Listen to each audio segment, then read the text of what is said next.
अलका सिंह और आप देख रहे हैं आज तक।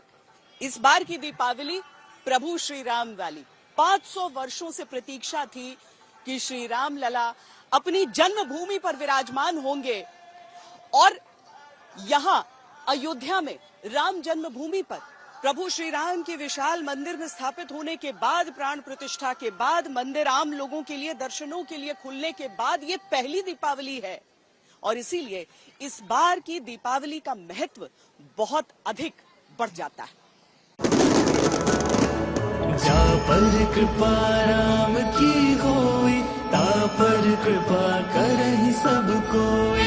जा पर कृपा राम की होई, ता पर कृपा करहि सब कोई। राम आए हैं हमारे, राम आए हैं, राजा राम आए हैं हमारे, राम आए हैं। धन्य धन्य पावन धरा जहां विराजे राम, राम काज सब हो रहे लेकर राम का नाम। सबका मन उल्लासित है, थोड़ा थोड़ा भावुक भी, क्योंकि अब जो दिवाली आई है वैसी तो कभी नहीं आई।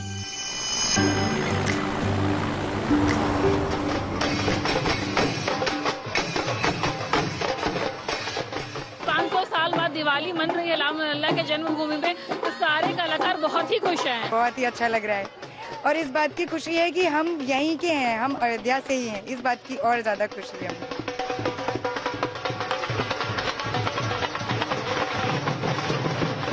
हर दृश्य नयाभिराम है, क्योंकि 500 बरस बाद मंदिर में विराजे राम हैं। अयोध्या के सारे हाट दिवाली को श्री रामोत्सव की तरह मना रहे हैं। 500 वर्ष का लंबा इंतजार खत्म हुआ है। रामलला अपने दरबार यानी कि अपने महल में विराजमान हो गए हैं और उसको लेकर ये खुशियां हैं। प्राण प्रतिष्ठा हुई है इसी साल और अब उसके बाद का ये पहला दीपोत्सव है। त्रेता में 14 बरस के बाद राम वनवास से लौटे थे। धर्म ग्रंथों में लिखा है कि तब मनी थी ऐसी भव्य दिवाली। अब जब 500 बरस बाद राम लौटे हैं अपने मंदिर में, तब पुनः बन रही है ऐसी दिवाली। 500 वर्षों के बाद प्रभु श्री राम अयोध्या के अपने भव्य मंदिर में विराजमान है और उस भव्य मंदिर में विराजमान होने के बाद ये पहली दीपावली है। हम सभी बहुत सौभाग्यशाली हैं जो ऐसी विशेष खास भव्य दिवाली के साक्षी बनेंगे। इस संयोग को कोई क्या बखान करे कि श्री राम के बाल रूप के साथ दीपों का उत्सव मनाने का वो अवसर मिल रहा है जो त्रेता में भी अयोध्या वासियों को नहीं मिला होगा।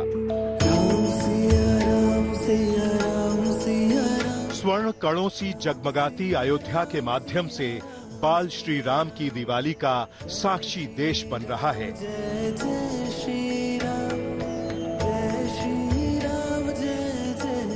संपूर्ण सृष्टि में जहां जहां श्री राम के चरण पूजक हैं, वो इन पुनीत पलों का पुण्य प्राप्त कर रहे हैं। अयोध्या का आतिथ्य सबका स्वागत कर रहा है। ऐतिहासिक है ये दिवाली, अलौकिक है ये दिवाली, अद्भुत है ये दिवाली, क्योंकि ये दिवाली है श्री राम वाली।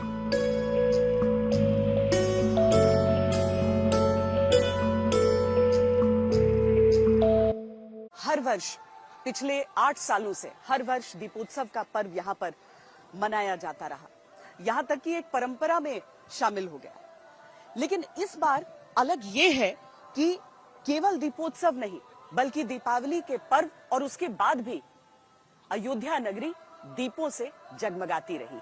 श्री रामचंद्र कृपालु भज मन हरण भव भय दारुणम्। श्री रामचंद्र कृपालु भजमान हरर्भव भय दारुणम्। ये दिवाली सदियों तक याद रहेगी। ये दिवाली युगों की कहानी दोहराएगी। ये दिवाली है विराजमान राम लला वाली। ये दिवाली है अयोध्या की पौराणिक पहचान वाली। प्रथम बार ऐसा हो रहा है जब रघुनाथ जी जो है टेंट से आकर के भव्य दिव्य नव्य मंदिर में विराजमान है और वहां पर प्रथम बार संपूर्ण भारतवर्ष पूरे विश्व के सनातनी दीपोत्सव मना रहे हैं। दीपावली प्रथम बार मना रहे हैं क्योंकि 22 जनवरी को प्रभु का पदार्पण हुआ था। अयोध्या ने कई दिवालियां देखी, खामोश, सूनी, राजनीतिक वनवास सहती दिवालियां भी देखी। फिर 2017 के बाद दीपोत्सव के साथ जगमगाती दिवालियां भी देखी। पिछले बरस की उत्साह से भरी दिवाली भी देखी, लेकिन वो दिवाली श्री राम के आगमन की प्रतीक्षा वाली थी। ये दिवाली श्री राम की स्तुति वाली है, गर्भगृह से उनके दर्शनों वाली है, साक्षात समक्ष अनुभवों वाली दिवाली है। राम मंदिर बनने के बाद यह जो दिवाली है ये राम राज वाली दिवाली है, क्योंकि राम राज बैठे त्रिलोका वो हर्षित भये गए सब सो का। जब भगवान श्री राम वनवास काट के आ रहे थे तो नर नारी हर्षित हो चुके थे। इस तरह से जब से हमारे राम लला का प्राण प्रतिष्ठा हुई है, ये हमारी फर्स्ट दीपावली है। रामायण में वर्णित है कि त्रेता की अयोध्या का वैभव देवों के देव इंद्र की राजधानी अमरावती से भी कहीं अधिक था। आज की अयोध्या की दिव्यता उसी वैभव का प्रतिरूप लगती है। चौक चौराहे राम नाम की महिमा से सुसज्जित हैं। सड़कों पर लगे वंदनवार श्री राम की आरती उतारते प्रतीत होते हैं। 2019 में सुप्रीम कोर्ट ने अपने ऐतिहासिक निर्णय से श्री राम मंदिर निर्माण का मार्ग प्रशस्त किया था। अगस्त 2020 को प्रधानमंत्री मोदी ने मंदिर की नींव रखी और निर्माण प्रारंभ हुआ। जनवरी 2024 को मंदिर के गर्भगृह में श्री राम लला विराजमान की प्राण प्रतिष्ठा हुई। मंदिर में श्री राम लला के विराजते ही सैकड़ों साल से चली आ रही राम भक्तों की प्रतीक्षा पूरी हुई और पूरी दुनिया में उत्सव मनाया गया। इसके बाद से हर पर्व पर अयोध्या सजती है। श्री राम मंदिर की पूजा से एक संदेश निकलता है। इस बार स्वच्छता और पर्यावरण का संदेश है। कैसे लाइट करेंगे? अभी शाम में सब एक साथ करेंगे। शाम को एक साथ पूरा लाइट मतलब जगमगाएगा पूरा अयोध्या जी। यहाँ के 55 घाट जो भी हैं वो 55 घाटों पे 25 लाख दिए जो हैं वो एक साथ ही जलेंगे। दीपोत्सव 2024 को नगर निगम और स्मार्ट सिटी के द्वारा मनाया जा रहा है। इस क्रम में यह अवगत कराना है कि पहले स्वयं सहायता समूह की महिलाओं के द्वारा 5 लाख दीपक जलाने का टारगेट था, जो जनता के उत्साह और हमारे सभी जो जनप्रतिनिधियों के उत्साह के कारण बढ़ के करीब 7.5 लाख हम दिए जला रहे हैं। थोड़ा सा वो कपूर लगाना है, उसके बाद सारा सिर्फ फंक्शन रात बाती भी लग गए हैं। जी पूरा बाती तेल सब लग गया। 3 दिवसीय दीपावली उत्सव में अयोध्या मगन है। राजा राम की नगरी उल्लासित है। दुनिया के कई देशों से लोग अयोध्या पहुंच रहे हैं ये देखने के लिए कैसी इस बार दिवाली श्री राम लला वाली। बहुत अच्छा अयोध्या नगरी बिल्कुल राम की नगरी सजी हुई है। आज पहली बार प्राण प्रतिष्ठा के बाद ये दिव्य दीपोत्सव मनाया जा रहा है। वास्तव में हर अयोध्यावासी आह्लादित है। भगवान राम का दिव्य मंदिर बनने के बाद आज पहली बार महाआरती में सम्मिलित होने का हम लोगों को गौरव प्रदान किया गया और इस गौरव के हम लोग साक्षी बने। हम जन्मभूमि के बाद जब उद्घाटन के बाद ये हमारा पहला दीप महोत्सव होगा। हम बहुत ज्यादा एक्साइटेड हैं। इसका पार्ट होना प्राउड फील हो रहा है कि मंदिर बनने के बाद हम पहला दीपोत्सव। अयोध्या के प्रबंधों ने पर्व को महापर्व बना दिया है और श्री राम के प्रति श्रद्धालुओं की आस्था ने अयोध्या के कोने कोने को तीर्थ। जब तक कोर्ट में मामला चलता रहा तब तक राजनीतिक तौर पर एक अस्पृश्यता भी अयोध्या नगरी के साथ जुड़ी रही। बड़े बड़े राजनेता आते लेकिन थोड़ी दूरी बनाने का प्रयास करते। लेकिन उसके बाद एक पूरा दौर ऐसा प्रारंभ हुआ जब अयोध्या नगरी का विकास हर वर्ष कुछ अधिक देखने को मिलता और राम मंदिर के निर्माण के साथ तो यहाँ पर आने वाले दर्शनार्थियों की संख्या हजारों लाखों में बढ़ती ही चली गई। सरकार ने जो कहा था वह तो करके दिखा दिया। अब अयोध्या की बारी है। अयोध्या को फिर से अपने आप को साबित करने की बारी है।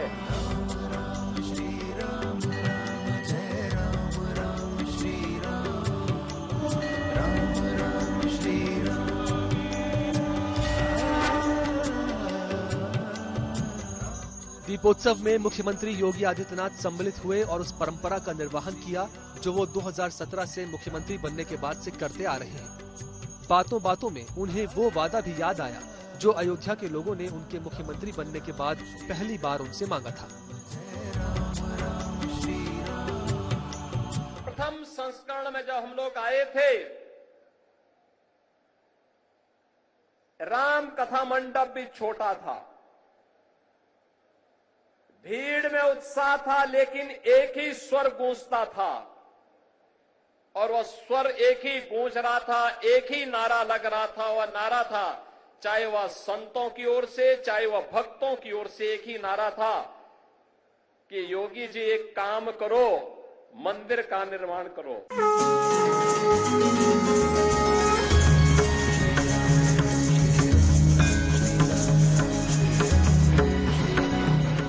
2017 से 2024 तक 8 वर्षों में अयोध्या का परिदृश्य पूरी तरह बदल चुका है।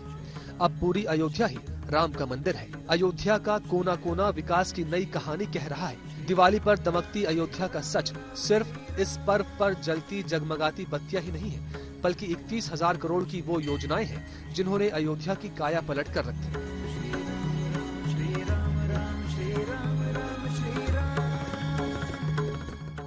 मुख्यमंत्री योगी आदित्यनाथ ने अयोध्या से अपने आह्वान में 2 बातें प्रमुखता से की। बार बार अग्नि परीक्षा नहीं होनी चाहिए, अयोध्या की तरह काशी मथुरा भी दिखनी चाहिए। बार बार अग्नि परीक्षा वाली बात कहकर मुख्यमंत्री योगी आदित्यनाथ ने किस ओर संकेत दिया था? क्योंकि 1992 में विवादित ढांचा गिरने के बाद बीजेपी सत्ता में नहीं लौटी। 2024 में राम मंदिर निर्माण के बाद भी अयोध्या सम्मिलित फैजाबाद सहित बाकी यूपी में बीजेपी की स्थिति खराब हुई। इस बार कितना भी ये साजिश कर लें, षड्यंत्र कर लें, कितनी भी रणनीति बना लें, लेकिन ये कामयाब नहीं होंगे। भाजपा रूपी महाठग ने ठगों को ही ठग लिया, चाहे वो संजय निषाद जी हो, चाहे ओम प्रकाश राजभर जी हो, चाहे वो अनुप्रिया पटेल जी हो, चाहे राष्ट्रीय लोकदल हो। उन्होंने तो बड़ी स्पष्ट रूप से किसी को ठेंगा कुछ नहीं दिया। एक उंगली हमारे ऊपर उठाएंगे तो 3 उंगलियां आपके ऊपर उठेंगी भारतीय जनता पार्टी वालों। सावधान रहिए, जनता है, ये पब्लिक है, सब जानती है। अयोध्या के साथ जब उन्होंने मथुरा काशी का भी उल्लेख किया तो यहाँ से अयोध्या की सियासत ने अब नई करवट ले ली है। योगी आदित्यनाथ का एक नारा इन दिनों काफी चर्चाओं में है, जिसके बाद ये माना और कहा जा रहा है कि ये हिंदुत्व की सियासत का नया अध्याय है। राष्ट्र तब सशक्त होगा जब हम एक रहेंगे, नेक रहेंगे, तभी नेक रहेंगे। बटेंगे तो कटेंगे। अब जब अयोध्या की धरती थी और श्री राम दिवाली का मौका, तो उन्होंने सनातन पर सवाल उठाने वालों के खिलाफ एक सवाल भी अयोध्या के बीच छोड़ दिया। इस दिवाली श्री राम जन्मभूमि से नई राजनीति करवट ले रही है और इसका असर आने वाले उपचुनावों से लेकर दिल्ली की राजनीति तक पर देखने को मिलना तय है।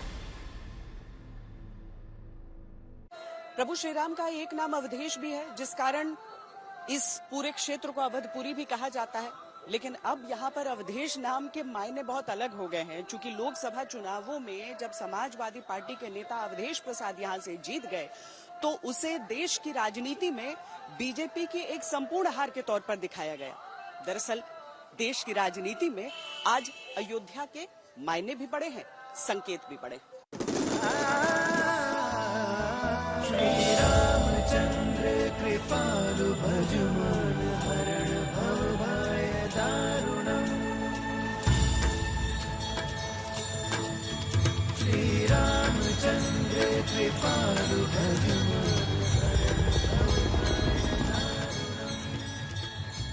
ये अयोध्या है, इसके रंग निराले हैं। प्राण प्रतिष्ठा के बाद हुए लोकसभा चुनावों में अयोध्या से बीजेपी हार गई तो हारने और जीतने वाले पक्ष दोनों अवाक रह गए। बयानों की बाढ़ आ गई। मैंने उनसे पूछा कि आपको कब पता लगा कि आप अयोध्या में जीत रहे हो, और आपने कहा पहले दिन से मुझे पता था।